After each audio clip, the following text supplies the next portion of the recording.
Human elephant conflict ಹಂಗಂದ್ರೆ ಏನು ಗೊತ್ತಾ? ಒಂದು ಕಾಡಾನೆ ಫಾರೆಸ್ಟ್ ನ ಬಿಟ್ಟು ನಿಯರ್ ಬೈ ವಿಲೇಜ್ ಅಥವಾ ಫಾರ್ಮ್ ಲ್ಯಾಂಡ್ ಹತ್ರ ಹೋದ್ರೆ ಆಗೋವಂತ ಒಂದು ಘರ್ಷಣೆ. ಆನೆ ಕಾಡನ್ನ ಬಿಟ್ಟು ವಿಲೇಜ್ ಹತ್ರ ಏನಕ್ಕೆ ಹೋಯ್ತು? ಒಂದು ಆನೆಗೆ 100 to 150 kgs of food and ತುಂಬಾನೇ ವಾಟರ್ ಬೇಕು. ಬಟ್ ಸಮ್ಮರ್ ಅಲ್ಲಿ ಫುಡ್ ಅಂಡ್ ವಾಟರ್ಗೆ ಫಾರೆಸ್ಟ್ ಅಲ್ಲಿ ಸ್ಕೇರ್ಸಿಟಿ ಇರುತ್ತೆ.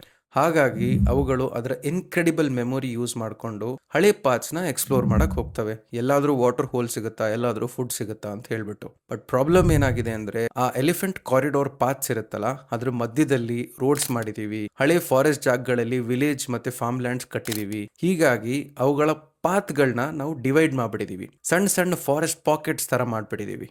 ಇದಲ್ದಲೆ ಎಲಿಫೆಂಟ್ಸ್ಗೆ ತುಂಬಾನೇ ಸ್ಟ್ರಾಂಗ್ ಸೆನ್ಸ್ ಆಫ್ ಸ್ಮೆಲ್ ಇದೆ. So near by farm land ಇಂದ ಯಾವುದೋ ಶುಗರ್ ಕೇನ್ ಸ್ಮೆಲ್ ಬಂತು, ಹುಡ್ಕೊಂಡು ಹೋಗಿ ತಿಂತವೆ. ಅದಾದ್ರೂ ತಪ್ಪಲ್ಲ. ಫಾರೆಸ್ಟ್ ಅಲ್ಲಿ ಸರಿಯಾಗಿ ಊಟ ಸಿಕ್ಕಿಲ್ಲ ಅಂತಂದ್ರೆ ಅವುಗಳಿಗೆ ಅದು ಫುಲ್ ಮೀಲ್ಸ್ ಇದ್ದಂಗೆ. ಮನುಷ್ಯರಿಗೆ ಏನನ್ಸುತ್ತೆ, ಅಯ್ಯೋ ಏನಪ್ಪಾ ಆನೆ ಬಂದು ನಮ್ ವಿಲೇಜ್ನೆಲ್ಲ ದಾಳಿ ಮಾಡ್ತು, ನನ್ನ ಕ್ರಾಪ್ನೆಲ್ಲ ತಿಂದಾಕ್ತು ಅಂತ. ಬಟ್ ರಿಯಾಲಿಟಿಲಿ ಅದು ಜನರೇಷನ್ ಗಳಿಂದ ಬಂದಂತ ಓಲ್ಡ್ ಪಾತ್ಸ್ ಫಾರ್ ಎಲಿಫೆಂಟ್ಸ್. ಈ ಕಾನ್ಫ್ಲಿಕ್ಟ್ ಅಲ್ಲಿ 170 ಹ್ಯೂಮನ್ಸ್ ಡೆತ್ ಆಗಿದೆ, ಮತ್ತೆ 280 ಎಲಿಫೆಂಟ್ಸ್ ಡೆತ್ ಆಗಿದೆ.